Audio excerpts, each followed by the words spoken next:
Fala galera, hoje participação especial aqui, ó, que eu encontrei, Victor La Regina, meu amigo aqui, torcedor do Palmeiras, torcedor do Giants. Obrigado, cara.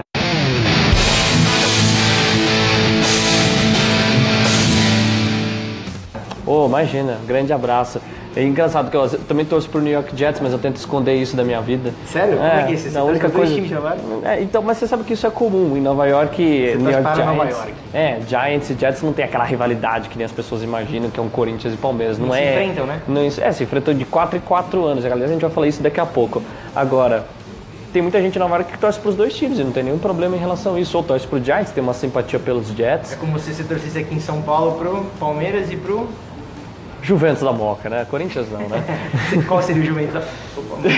Qual que seria o Juventus da Moca? O Juventus da Moca. Qual que seria o Juventus da Moca? O Jets? É lógico. O primo, infelizmente, mais pobre. Boa. Cara, eu tava vindo pra cá, falei, bom, vou tentar pegar ele no intervalo aqui das gravações. A gente fez um programa do Moneyball pré-Super Bowl, né? Sim, lembro bem. E aí a gente tinha falado do ano dos impossíveis, né? Que já que o Trump tinha ganho as eleições... O Chicago Cubs, por que não, de repente, o Atlanta Falcons ganhar, né? Ter a chance de ganhar o Super Bowl. Cara, mas no final das contas, o que aconteceu naquele Super Bowl foi impossível o que aconteceu. Foi muito mais impossível, né? Foi muito mais impossível que o Falcons ter ganho. Mas então, o Patriots era favorito, tinha grande parte da apostas apostando no Patriots. Eu, inclusive, apostei, dei um placar quase que exato, falei que o Patriots venceria por 5 pontos ou 6 pontos. Eu errei feio. Os Patriots conseguiram vencer. Eu falei que o Julio Jones ia destruir no jogo e no final das contas ele jogou bem, mas não destruiu, né? E foi surreal. Foi surreal. E Tom Brady praticamente se oficializou como o maior jogador da história do futebol americano. Isso, pra mim, é indiscutível. Né? É indiscutível, na minha opinião. Como.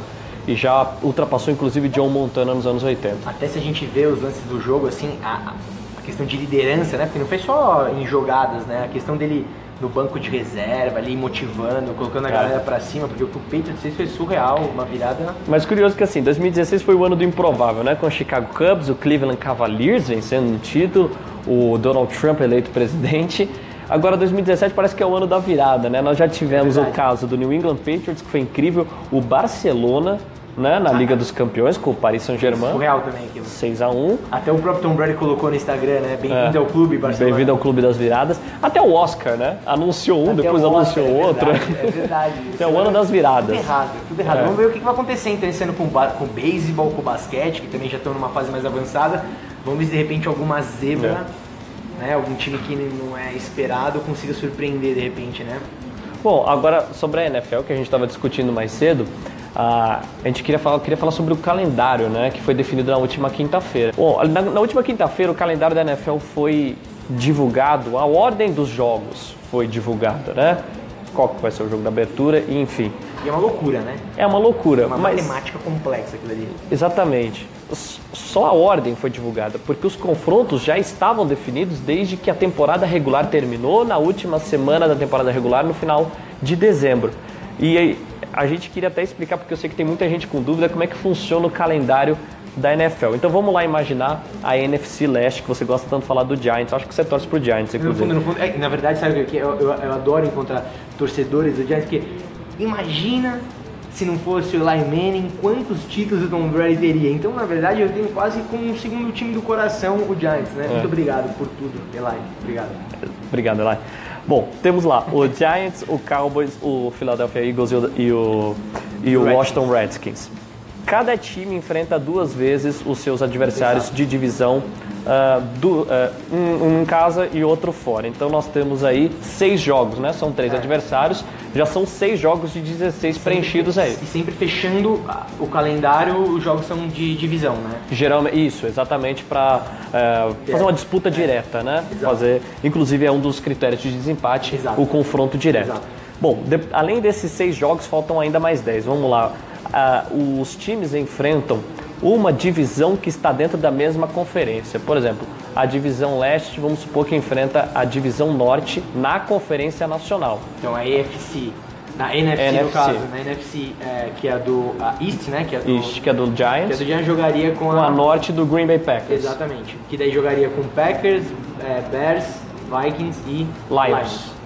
Nossa. Sensacional. É um calendário difícil. Essas duas divisões são divisões clássicas da NFL. Clássicas. Nossa. Mas essa é uma suposição. Aí nós temos também o Divisão Leste da Conferência Nacional, também por um método de rotação, uma vez por ano, vai trocando, enfrenta uma divisão da Conferência Americana. Da AFC. Que aí, às vezes, acontece de ter Giants e Jets, que a gente falou no começo do vídeo. Exatamente. Por exemplo, acontece da NFC Leste enfrentar a NFC Leste, a AFC Leste, que isso acontece de 3 em 3 anos, de 4 em 4 anos. E aí, no caso, o Giants enfrenta o Patriots, o New York Jets. Quase que o sistema solar ali, né? Com os anos sextos, né? Que se cruzam. A lua cheia, né? Exato, muito doido. O Patriots, o Jets, o Dolphins e o Buffalo Bills. Temos 14, faltam 2 jogos. Esses são os mais difíceis de imaginar. Quem seriam esses 2 adversários que apenas brotam aí na lista dos times para enfrentar? E que podem ser jogos que às vezes são fáceis e às vezes pode ser 2 pedreiras incríveis, né, pro time. Pode definir muito o que vai ser essa temporada. Depende do desempenho do time no ano anterior. O que acontece? Se o Giants, por exemplo, terminou na primeira posição da NFC Leste, o Giants vai enfrentar o primeiro da NFC Oeste e o primeiro da NFC Sul. Isso acontece o seguinte, porque o NFC Leste vai enfrentar a NFC Norte, os 4 grupos. Então, essa já está eliminada. As 2 já vão se enfrentar. 2 divisões da mesma conferência nacional sobraram. Então, o Giants, em vez de enfrentar os 4 times das outras... Por posição. Se o Giants ficou em terceiro, vai enfrentar o terceiro da NFC Oeste no ano passado e também o terceiro da NFC Oeste e da NFC Sul.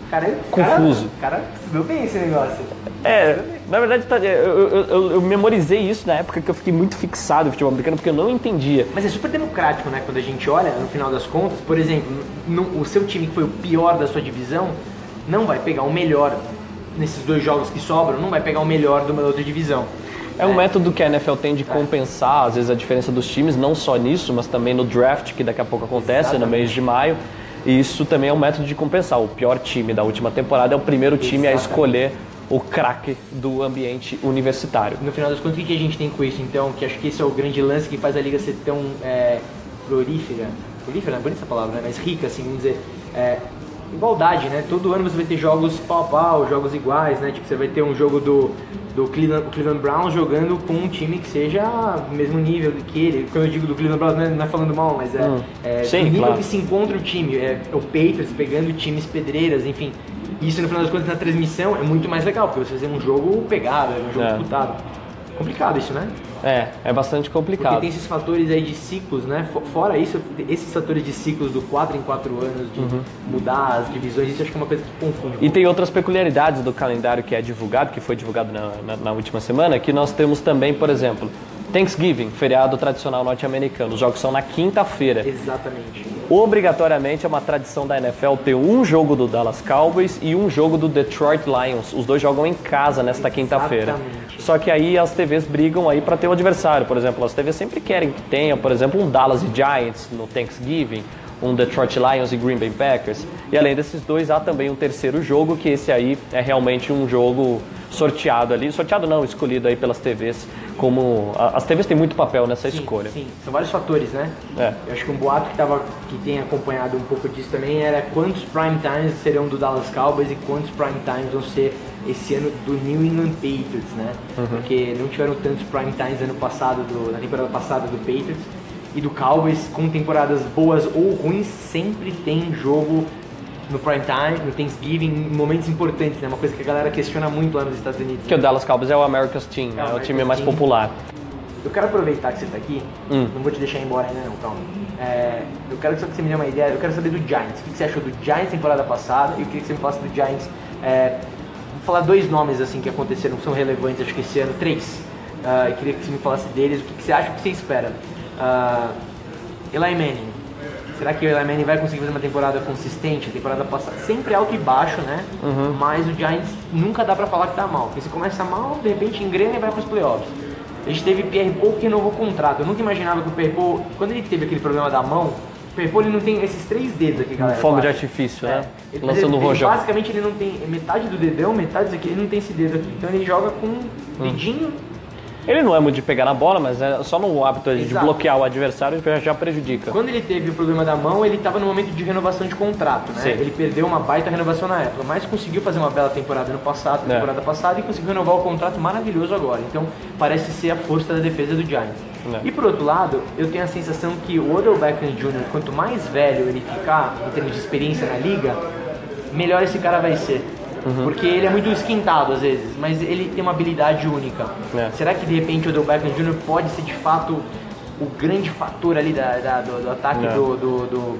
ainda é o grande fator. É o grande fator? Ainda é o grande fator, não tem O que a como. gente pode esperar desse Giants, o que você viu temporada passada? Enfim, vai ter o draft que a gente vai acontecer, que a gente vai ver também quais são as peças que o Giants vai pegar, mas... O que você acha? Pelo que a gente consegue ver muito cedo ainda, abril, né, para falar, já comecinho de maio, para falar sobre o Giants, já que a temporada começa em setembro, mas o Odell Beckham Jr. deve ser realmente o grande nome do ataque do New York Giants. O Giants, para mim, surpreendeu demais no ano passado. Eu estava bastante cético, principalmente com o trabalho do Ben McAdoo, que é o técnico.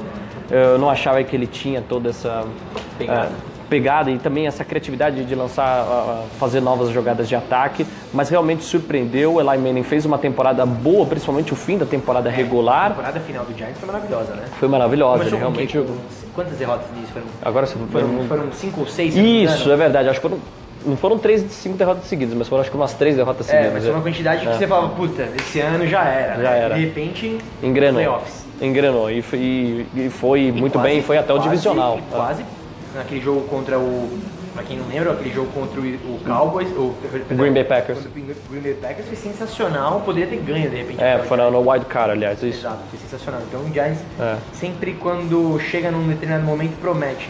Mas eu fiquei pensando muito nisso, né, no Eli. Agora, o Pierre Paul é merecida a renovação por tudo que ele fez, né, na época do New York Giants. O Victor Cruz também caiu demais, desde que ele conseguiu a conquista do Super Bowl 46 para o New York Giants em 2012.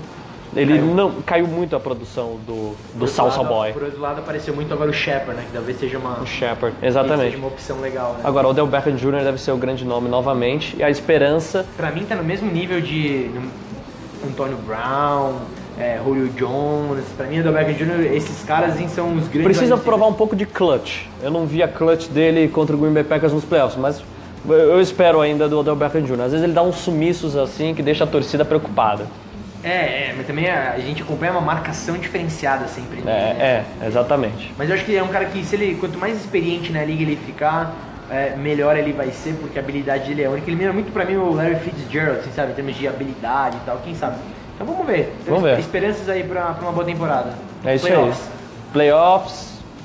Acho que sim, vai. Porque agora você tem o que ali? Você vai Playoffs como segundo time. Não vai ser o vencedor da divisão. Acho que o Cowboys vai ser a... Dallas Cowboys de novo vem muito forte. Tá com um time mais marrento. Vem muito forte. E já ano passado fez uma boa temporada, pecou nos playoffs, mas dessa vez vem forte com a expectativa de até ir mais longe nesse ano. Eu também tô com uma expectativa que o Giants passe, e passe também ali entre 1 e 2. O Redskins ainda tem a indefinição de quarterback, isso muda tudo, e o Eagles... O Eagles ainda é melhor ficar ali com o Mark Wahlberg no filme ali do Invincible, porque tá difícil, né? Ou Bradley Cooper. Aliás, tem muitos filmes sobre o Philadelphia Eagles, eu não entendo também. É um time sem Super Bowl, mas tem muitos filmes. Exatamente. Eu vou voltar depois, eu vou te entrevistar depois quando a gente tiver já o draft. Opa, beleza. Pra gente poder ter os nomes, aí ver o que a gente... expectativas. E vamos ver o que vai ser essa temporada. Mas vocês entenderam, né, galera? Deu pra entender toda essa logística aí da NFL, né? Parecia um professor do ITA. Você explicou bem pra caramba. Bom, obrigado. Explicou bem, cara. A galera vai entender muito bem. Obrigado, cara. Obrigado pela essa participação aqui no Bonizon. Fiquem de olho, Vitor La Regina. Liga agora o rádio. O cara vai estar lá no Pingo nos Is. Ele acabou de colocar o Pingo nos Is na NFL agora. Valeu, cara. Obrigado.